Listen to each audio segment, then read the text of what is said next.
hovlilarda bo'ldi, sozandalarda bo'ldi, chunki juda ko'p narsalarga ulgurmaydi.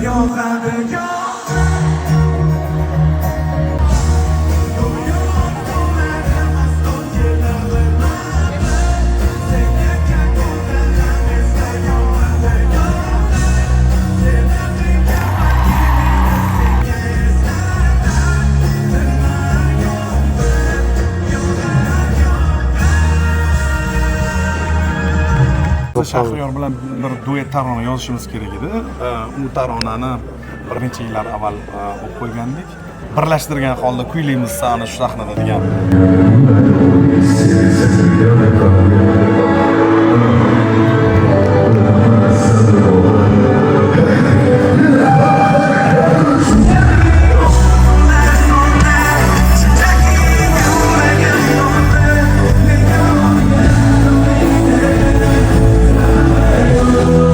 Agar hozir muxlislarni olqish bo'lmaganda balkim o'tirib yig'layotgan bo'lardi, o'xsharadi.